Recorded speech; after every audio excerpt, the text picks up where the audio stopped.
Everybody, આજે આપણે બનાવીએ તુવેરની દાળ, જે બધા ગુજરાતીઓના ઘરમાં બને છે. એના માટે મેં શું કર્યું છે, અડધી વાડકી તુવેરની દાળને 1 કલાક પલાળી, પછી એને 5 વિસલ સુધી મીઠું નાખીને કુક કરેલી છે.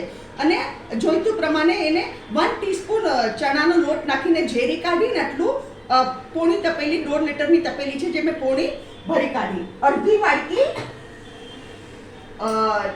દાળ, તુવેરની દાળ. બીજી સામગ્રી જોશે: હળદર, ધાણા જીરું, લીલા મરચા, આટલો ગુડ, કોથમરી અને 7-8 લીમડાના પત્તા અને 2 લવિંગ.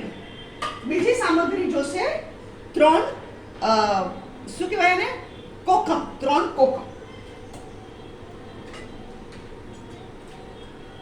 આ મેં ગેસ પેટાવ્યો છે ઓલરેડી. અહીંયા હું ઘી ગરમ મૂકું છું. 1 ટીસ્પૂન ઘી લીધેલું છે મેં. આપણે વઘાર કરવાનો. એમાં રાઈ ½ ટીસ્પૂન, જીરું ½ ટીસ્પૂન, પાંચ ટીસ્પૂન છે, ½ ટીસ્પૂન નથી, પાંચ ટીસ્પૂન. મેથી દાણા 4-5 મેથી દાણા,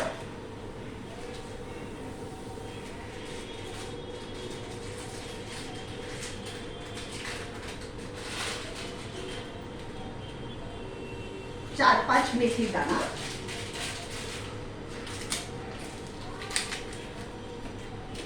જ્યાં સુધીમાં વઘાર થાય છે ત્યાં સુધીમાં આપણે મસાલો કરી કાઢીએ.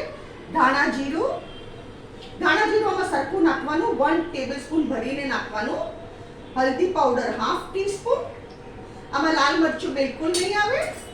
બીજી આ બધી સામગ્રી છે ને આમાં નાખી દઈશું. હું વઘારમાં નથી નાખતી કારણ કે લીમડાને ને મરચાનો ટેસ્ટ નથી આવતો, તો હું બધી સામગ્રી આમાં એમને નાખી દઉં છું. કોથમરી ઉપર વઘાર કરું તો બહુ સરસ લાગે.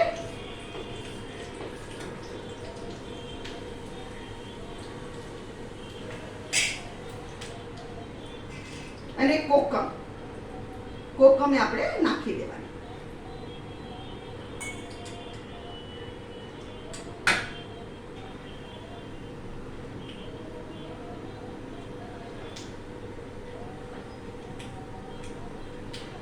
તમે હિંગ આમાં નાખી શકો, પણ હું હિંગ નથી નાખતી.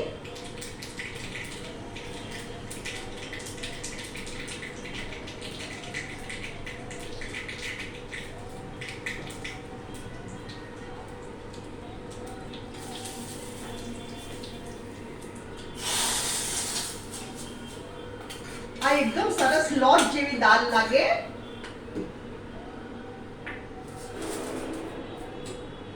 આ ગેસ અહીંયા બંધ કર્યો અને દાળને મેં ઓલરેડી ખદખદાવેલી મીઠું નાખીને.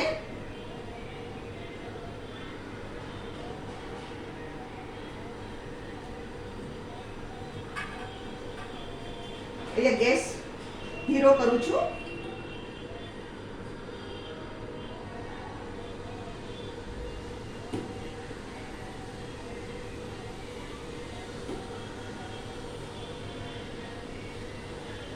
અહીંયા ગેસ બંધ કરું છું. ફ્રેન્ડ્સ, આ છે આપણી તુવેરની દાળ. અગર તમને મારી રેસીપી પસંદ આવે તો કમેન્ટમાં જરૂર લખો. તમે ફેમિલી સાથે બનાવો અને એન્જોય કરો.